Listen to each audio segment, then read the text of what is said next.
So before I read this text, this passage from the book of Revelation, you may notice it has an S in the bulletin. You can talk to our seminary graduate about that later, who added the S.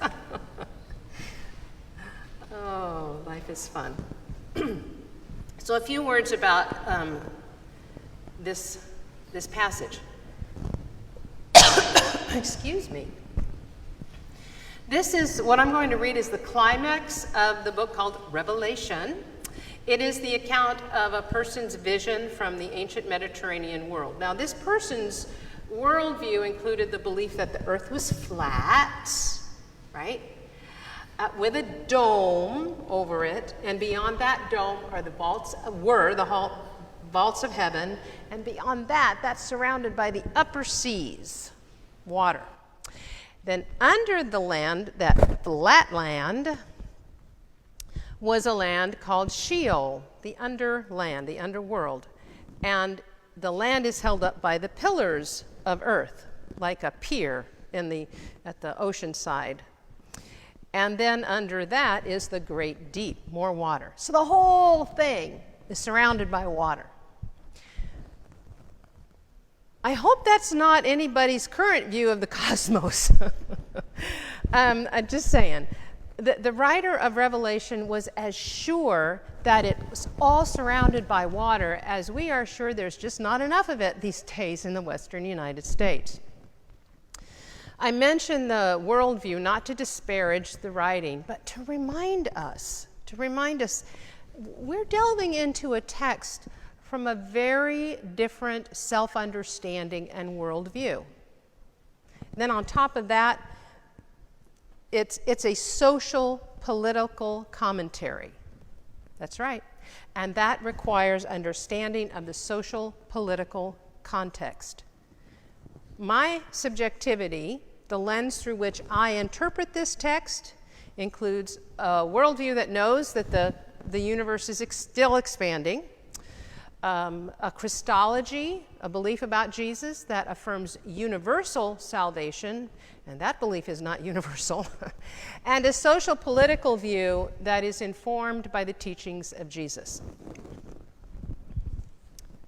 That's my bias. Just want you to I want to be clear up front. Then I saw a new heaven and a new earth. For the first heaven and the first earth had passed away, and the sea was no more. And I saw the holy city, the new Jerusalem, coming down out of heaven from God, prepared as a bride, adorned for her husband.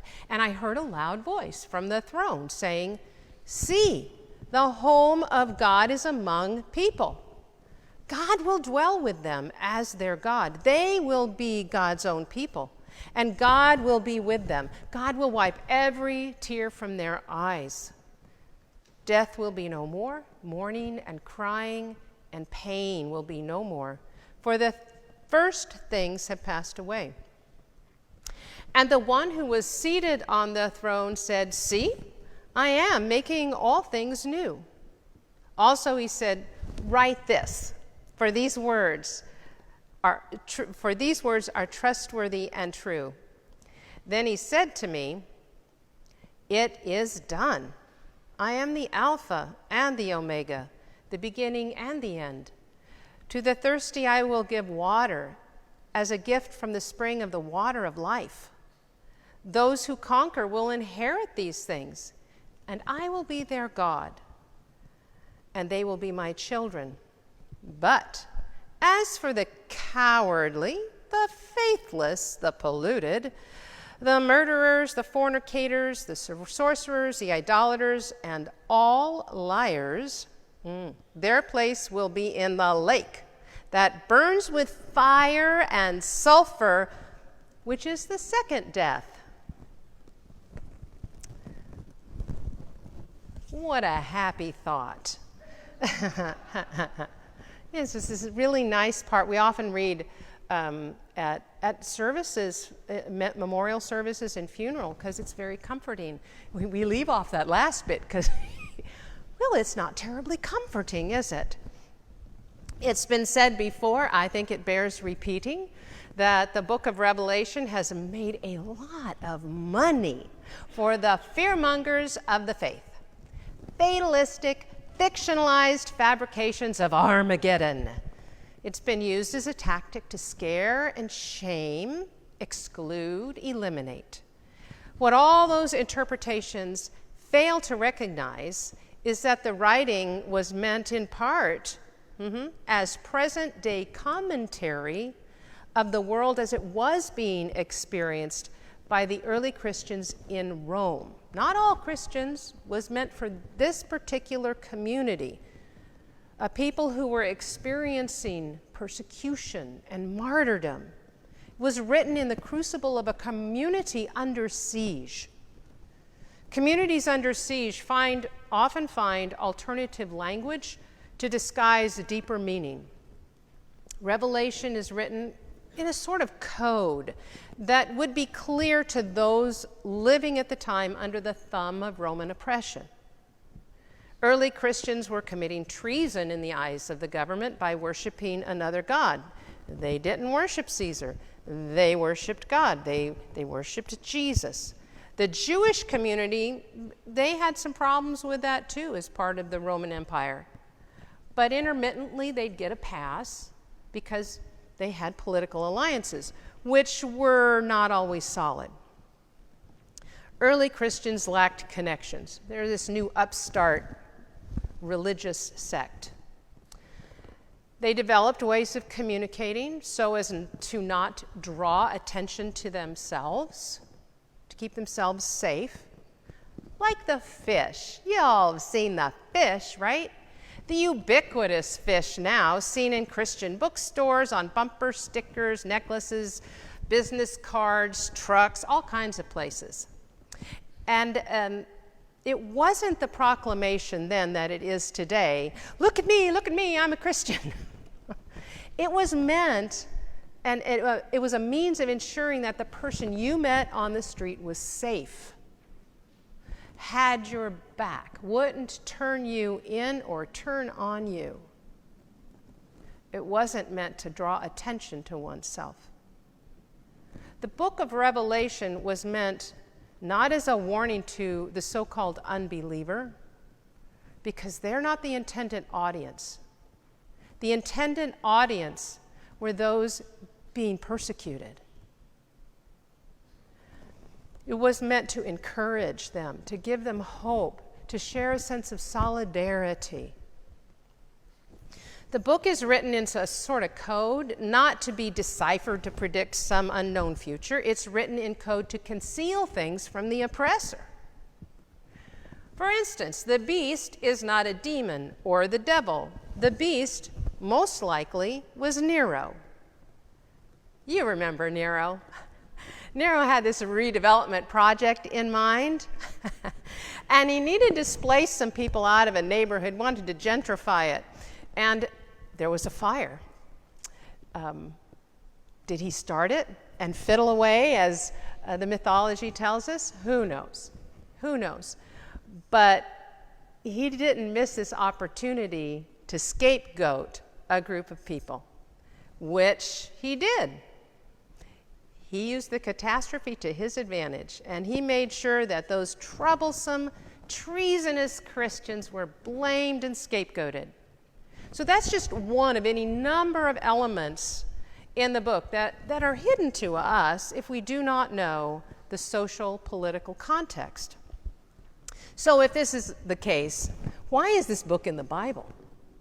A lot of people want to know that. Oh, I wish that wasn't in. Well, it almost didn't make it in, as the story goes, into the canon of Scripture, but enough of the bishops who met at some council 1700 plus years ago, enough of them said, yeah, let's leave it, let's put it in. And it squeaked by. A lot of Christians want to ignore it. It's better, though, to not ignore this text and leave it to the fearmongers of the faith, but instead find in it ways that it could still speak to us in our present day struggles, our uncertainties. As Christians, we do not suffer persecution here. We don't. We face indifference, a lot of indifference, both from inside the church community and outside the church community. Something we do share with early Christians is a sense of struggle. As a religious community in a postmodern world, we struggle to find our footing sometimes in a society where the choices for distraction and other engagements are legion. And if we're paying attention to the world as it is, we also share with ancient Christians a sense of uncertainty about the future, individually and collectively, if we're paying attention. One of the greatest uncertainties of the future is the habitability of the island we live on called Earth, in the sea of the cosmos called the universe, in the vacuum of space. It's not all water, it's this big vacuum. And now we've seen our black hole at the center of our galaxy. Has anybody paid attention to that? What a magnificent learning. Talk about heaven and earth coming together. Greek Orthodox theologian John Chrysostom compares creation to an icon. And in the Orthodox tradition, an icon is an epiphany of God in the world. He writes, the epiphany of God in the world and the existence of the world in the presence of God. Listen to what he writes. Just as the Spirit is the air that the whole world breathes, so too the earth is the ground we all share. Were not God present in the density of the city or in the beauty of a forest or in the sand of the desert, God would not be present in heaven either. So if indeed there exists today a vision that is able to transcend, perhaps transform, all national and denominational tensions, it may well be that of our environment understood as sacrament of the Spirit. The breath of the Spirit brings out the sacramentality of nature and bestows on it the fragrance of resurrection. It is still Eastertide, right? The Spirit is the air the whole world breathes. The earth is the ground we all share. For God to be present in heaven, God must be present in the density of a city, the beauty of the forest, the sand of the desert. And then I saw a new heaven and a new earth. I saw the holy city coming down from heaven. The home of God is among people. God tabernacles with the people. God tents with us. If that is the case, which through the lens of my understanding, it most certainly is, then why is it in the next segment, which I didn't read out loud, in the next segment that follows, there are 12 gates to get into this city, 3 on each side, 12 for the 12 tribes of Israel and more. Is God's home among humanity a gated community? God forbid. How do we, as a community that gathers around Jesus Christ, endeavoring to follow what we believe to be his way of radical hospitality, his way of this open table and welcome, how do we make sense out of such an image? Well, first of all, it's one person's and one community's sense of things. And remember, they're under siege. They're circling their proverbial wagons. All those people, the idolaters and the sorcerers and the liars, all those people are the people who done them wrong. They're circling their wagons to protect themselves. They're reacting out of their fear, and that's understandable. Doesn't mean we have to go and do likewise. The gates of the city, perhaps for us, could be seen as a means of bringing people into a sanctuary. And today, I opened these doors just to get some airflow, and the front door's still open. The doors are open. The doors are open, where people can come in to sanctuary and learn. They're always held in the presence of God, where we all learn that God is available, not just inside the gates, not just inside the doors, but beyond the gates and the doors. And we learn to notice the sacred here, so that we can find the sacred beyond the gates of our own limited understanding and knowing. God is in the midst of the city, even our city. Psalm 46 makes that radical claim. There's a river whose streams make glad the city of God, the holy habitation of the Most High. God is in the midst of the city. It shall not be moved. God will help it when the morning dawns. The city is not a place people usually seek God. Oh, let's get out of the city so I can experience God. But God, I tell you, is in the midst of the city. Heaven and earth are not separate, but they're bound together in our presence, in the reality that is God, the sacred, the one in whom heaven and earth meet and are bound together in all eternity. Heaven's not out there somewhere. I think we could affirm that the home of God is among us. Christian discipleship is in part learning to see and find the heaven in our own lives and in our own setting, even in the city of Pomona. I saw a friend of mine who's visiting from Montana, and she stayed at the Sheraton a couple days. She says, it's like a resort. You wouldn't know it was in the city of Pomona. And about 3 minutes later, she said to me, oh, I'm sorry. You know, that probably sounded really tacky. I said, that's all right. No, that's okay. God is in the midst of Pomona. Thank be to God.